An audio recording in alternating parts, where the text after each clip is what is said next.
Welcome back to the broadcast. It is my pleasure to welcome Dr. Richard Gough back to this program. Dr. Gough, thank you for being here. Thank you for having me. Hey, we're thrilled you're here. Dr. Gough, the Technical College of the Low Country is fundamental to preparing our community for the kinds of jobs that assure prosperity into the next generation. I'm hoping you'll tell us, how do you view your role relative to our local economy? Well, you said in your words that we are fundamental to economic development, and I think that's absolutely right, because our role as a technical college in the Low Country is to provide a trained workforce to support businesses that are here in the county, in the surrounding counties, or coming to the county. We provide the workforce training they need to fill their pipelines for their businesses. And as many of us know, one of the biggest challenges for businesses these days is to have a trained and ready workforce.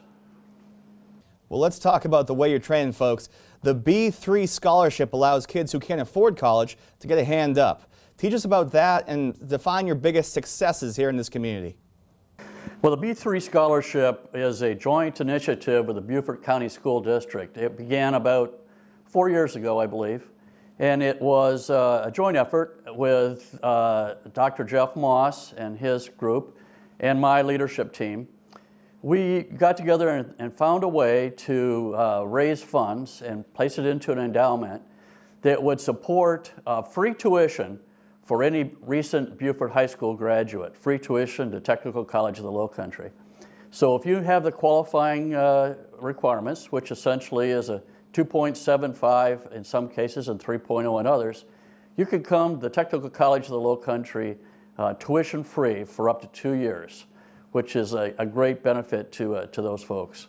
And a number of folks are taking advantage of it, and more increasingly so. Doc, I moonlight as a banker. I work right across the street from the TCL campus down in Bluffton. I can tell you with some authority, the jobs in this community that pay people best are often in food service. I'm hoping you'll update us on the progress for your culinary school and what that'll mean to our way of life. Yes, absolutely. We all know that hospitality is one of the number one workforce programs or workforce categories in the county. It's the number one contributor to revenues of the county. It provides more jobs for anybody else in the county. And culinary is a big part of that. We have known for a very long time that there was a shortage of culinarians in the Low Country. And in fact, many businesses would like to expand, but cannot for lack of trained culinary workforce. So we have worked together with many of the principal folks at the resorts and the restaurants to help identify a way to increase the number of culinarians available for employment in Beaufort and the Low Country. And what we're doing is building, we have progressed very nicely on plans to build a Culinary Institute, which will be in fact a world-class Culinary Institute. We have identified funds, we have support from the County of Beaufort, from the Beaufort School District, and the town of Bluffton to build a 26,000 square foot institute in Buckwalter Place. We hope that will begin construction. We expect construction to begin early in 2019, and that then will take about a year to be completed early in 2020. So that will be a world-class Culinary Institute, both for academics, students, and for folks from the community who would like to just learn a little bit more about culinary.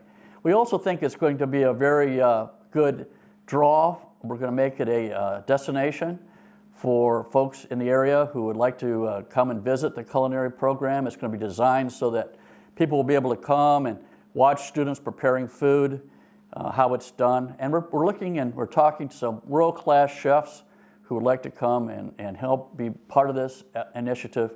I'm very excited about it, and I think we're going to do a lot. We're going to go a long ways to solving the workforce culinary problems for our area.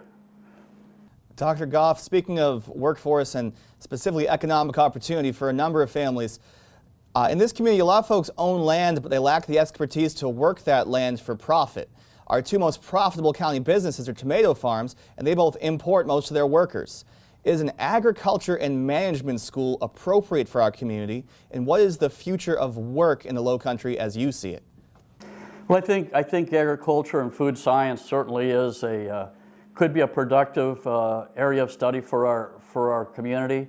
We currently do not do a lot in that area, but I frankly have vision of doing more, and it would be connected, in fact, with my other vision, which is to expand our Beaufort campus to become more of an allied health campus, a health science campus, to meet the number one or the number two workforce need in our area, which is nurses, respiratory therapists, rad techs, massage therapists, medical assistants, all those different areas in medical that need additional workers, and to expand into areas in our area that we currently do not have training in, things like pharmacy tech, perhaps polysomnography and some of those things. So yeah, I think that we can do much more in that area, and it's on our radar.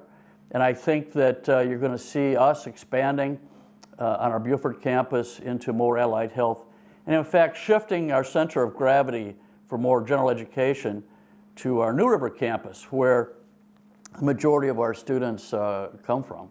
So we're going to make some major shifts in the college, and I think it'll all work out very well in the end. Doc, let's talk about some of the infrastructure required for a major research university. We don't have well-funded labs, industry, or government-subsidized grant programs. Our public health initiatives are mostly locally funded.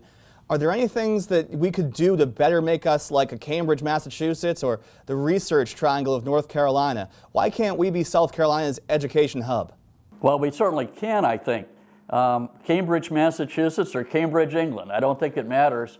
We want to be a higher education at the top of the game here. And I think TCL, Tech College of the Lowcountry, and University of South Carolina, Beaufort can go a long ways toward that. We have had some difficulty with state funding in terms of the amount of money we get from the state, and we've relied more and more on local funds, and our local county councils have been very, very good to us to the extent that they can. But Dr. Panu and I are working very hard together to bring some things. I think you're going to see a number of good opportunities for the residents of the Lowcountry, as well as reaching out to other folks around the South Carolina and other states. So I think your idea of making this a true research area is going to come. I think it's going to take a couple of years, a few years, but we're working towards that end. Dr. Gough, what has been your communication with Stephen Murray? He's our county's economic development chair, and how can our county government better support business development? Well, I am actually on the Beaufort County Economic Development Commission. I serve on the board. Stephen Murray certainly has been outstanding in that capacity, as well as his role on the City Council for Beaufort. He's a visionary and a very bright guy, and lots of energy. We're working with him and the Beaufort County Economic Development Commission. We have recently hired a new economic director, John O'Toole, who's off to a very, very good start. And he's also working with the Southern Carolina Alliance, which we've recently become a part of. I think that adds 6 other counties to our group, and together we're much stronger than we were individually. So yeah, we're working with him. Our Center for Business Solutions has been established here at TCL with the idea of helping businesses grow and expand, and we've got a real good focused effort. So all those factors combined are going to work together to make for a stronger economic area of southern South Carolina, southeastern Southern Carolina, South Carolina, and we're going to be a big part of it. Now, we're all excited for a new prosperity. Dr. Richard Gough is president of the Technical College of the Lowcountry. Dr. Gough, thank you for joining us today. Thank you for allowing me to be here today. Hey, the pleasure's ours. We'll do it again soon, all right? Thank you. You got it. When we come back, Andrew Robinson is here to teach us about the Black Slaves Monument of South Carolina and family. Don't go anywhere. We'll be right back.